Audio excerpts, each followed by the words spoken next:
What if the next 50 days decide the fate of Ukraine and the shape of the global order? Because that's exactly what happened.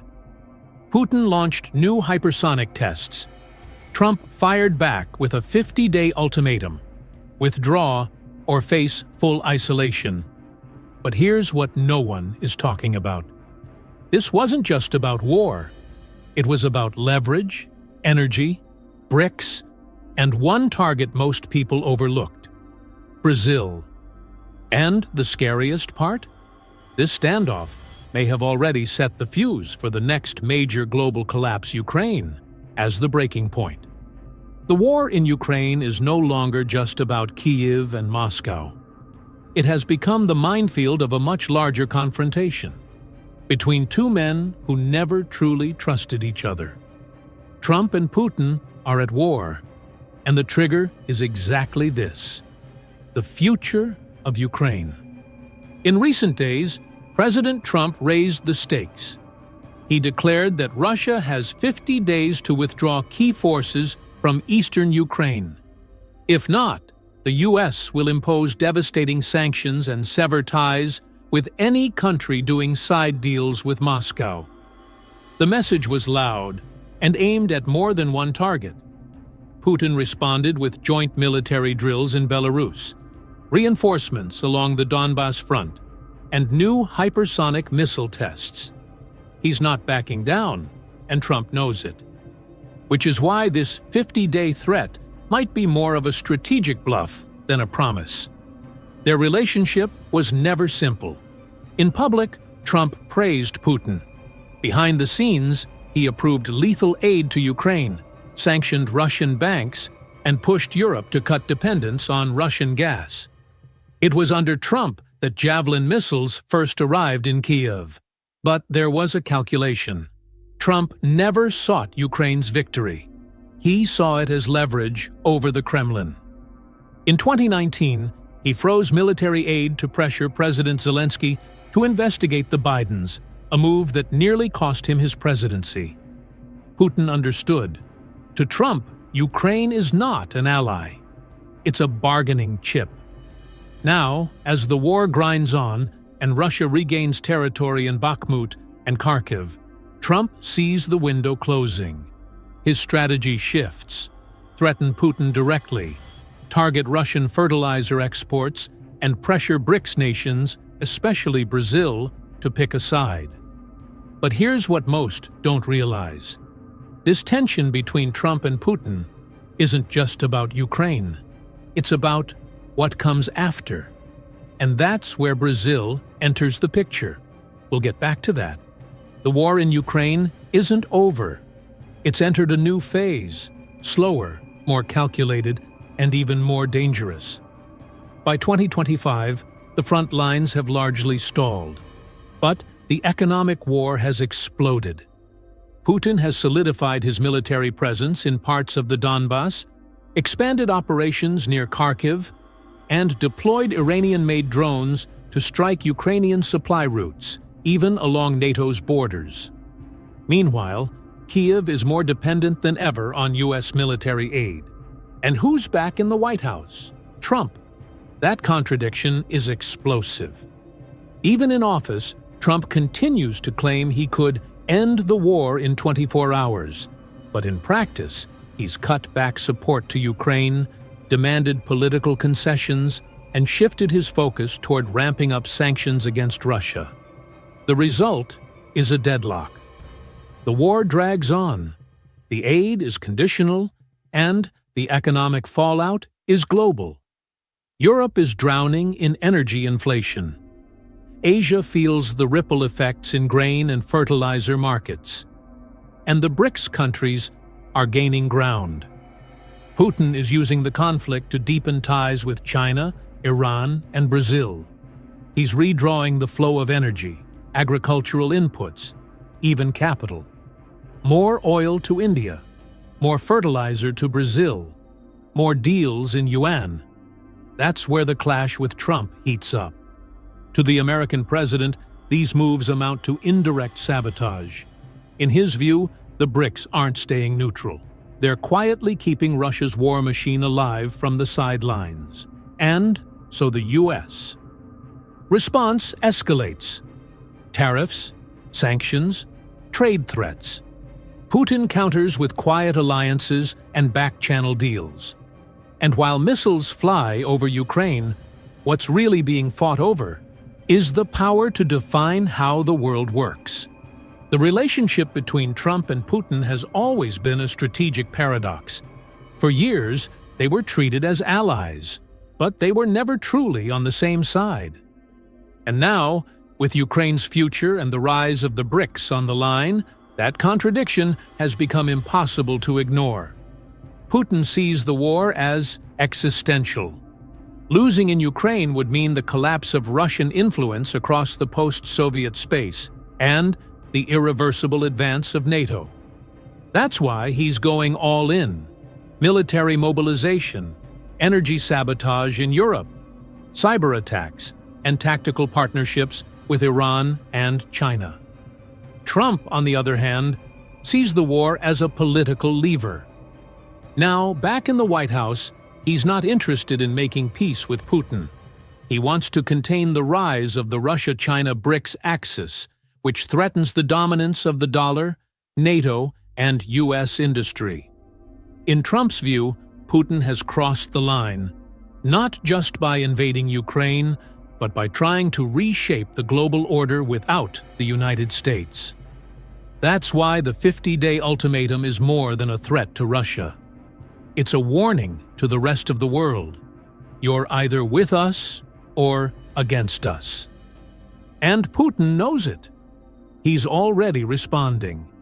In recent weeks, Russia signed new deals with African nations for weapons and energy supply, boosted trade with Iran and India using rubles and yuan, and reached out to Brazil with economic incentives, especially in fertilizer, diesel, and nuclear energy. Trump sees this as a coordinated strategy to isolate the US. That's where Lula comes in. The Brazilian president is trying to stay neutral, but he's embraced the BRICS agenda, welcomed Russian fertilizer, and signed agreements with China. And in Trump's calculus, that's unforgivable. The message is clear. Any country supporting Putin, even indirectly, will pay. Trump might have been out of office, but his return changed the game. South American diplomats are now on high alert. Free trade agreements are being reviewed. And the dollar is once again a weapon used to enforce loyalty. Putin answers with silence. But behind the scenes, he's building alliances, quiet, resilient, and out of Washington's line of sight. This isn't a partnership. It's a duel between two powers who know how to operate in the shadows.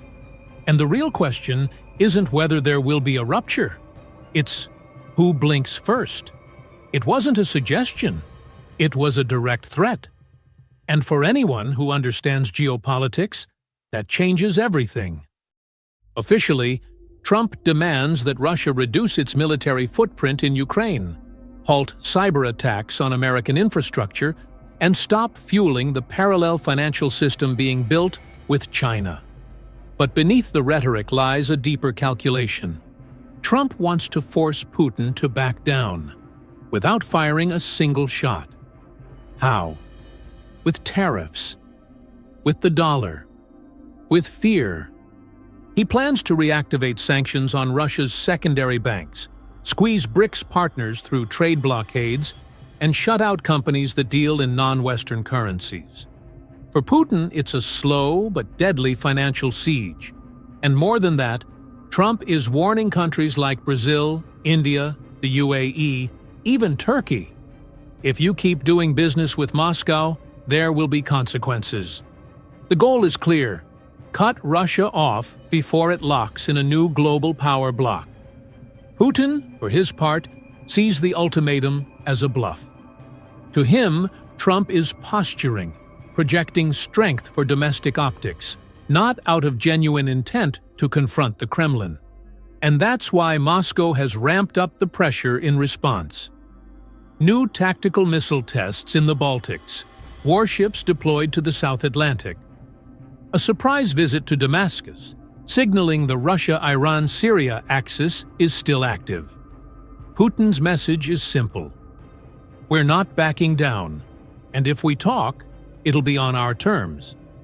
The tension has escalated, and now the 50-day clock is ticking, not on a diplomatic calendar, but on a countdown of strategic blackmail.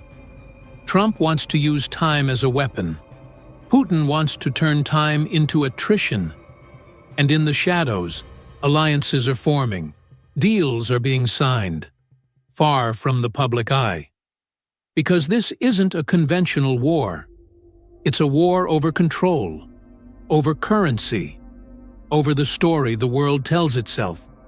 And if you think this ends in Moscow or Washington, just wait until the fallout hits New Delhi, Pretoria, or Brasilia. It's a clear warning to the BRICS. This bloc, made up of Brazil, Russia, India, China, and South Africa, started as a coalition of emerging economies. Today, Washington sees it as a systemic threat. And for Trump, the problem has a name: Lula. Since returning to office, Brazil's president has revived his diplomatic ties with Moscow, Beijing, and Tehran. He visited Xi Jinping, welcomed Iranian delegations, and kept communication open with Putin, even amid a full-scale war. But it's not the photo ops that bother Trump. It's the deals. Lula is allowing Brazil to buy Russian fertilizers outside the US dollar. He's exploring energy partnerships with Rosatom. And most critically, he's backing the idea of a new BRICS currency, a direct challenge to the Western financial system. To Trump, that's unacceptable. Behind the scenes, his team is already weighing retaliation. Tariffs on Brazilian agricultural exports, blocks on defense and tech contracts, cuts to financial support through US-linked banks. The logic is simple. If Brazil helps Putin survive the sanctions, it will pay the price. Putin, of course, is encouraging this. He knows BRICS could weaken the dollar's grip. He knows Brazil gives him credibility in the global south. And he knows Lula is willing to negotiate without defaulting to Washington. But there's a risk here. Brazil is becoming a battleground between two invisible empires. On one side, Trump threatens punishment. On the other, Putin offers fertilizer, energy, and strategic deals. And Lula, trying to walk the middle ground, may end up cornered. If Trump's ultimatum goes into effect, Brazil will face a choice: stick with the BRICS and risk US sanctions, or pull back and sacrifice its strategic autonomy. But here's what no one's asking. What if Lula refuses to choose? What if, beneath all this neutrality, Brazil is quietly building a new kind of leadership? Trump isn't making promises anymore. He's in charge, and the world is already feeling the impact. Since returning to the White House, his strategy against Putin has been crystal clear. Use the economy as a siege weapon. Tariffs have been reinstated. Old sanctions are back. And the message is unmistakable. Any country helping Russia with oil, fertilizer, or tech will be treated as an accomplice. In this context, BRICS has become the new battlefield. Putin is fighting to survive the siege. Trump is trying to break the bloc from within. 3 scenarios are already unfolding. Scenario 1. Trump tightens the squeeze, and the global economy takes a hit. With Trump back in office, the 50-day ultimatum wasn't just talk. Secondary sanctions are now hitting Brazilian and Indian firms. The US dollar is back as a weapon. And the directive is clear: isolate Putin at all costs. In response, Russia escalates its attacks in Ukraine and threatens new deterrent weapons, including hypersonic missiles in the Black Sea. The world tilts toward recession. Fertilizer supply chains are disrupted, and BRICS begins to fracture under pressure. Scenario 2. Putin holds the line and turns BRICS into an economic war front. Backed into a corner, Putin doubles down. He continues support for Iran and Syria, pushes back against the dollar with currency revolts, and strengthens ties with China, India, and Brazil. In this world, two blocs begin to take shape. One led by Trump, including Europe, Japan, and G7 allies.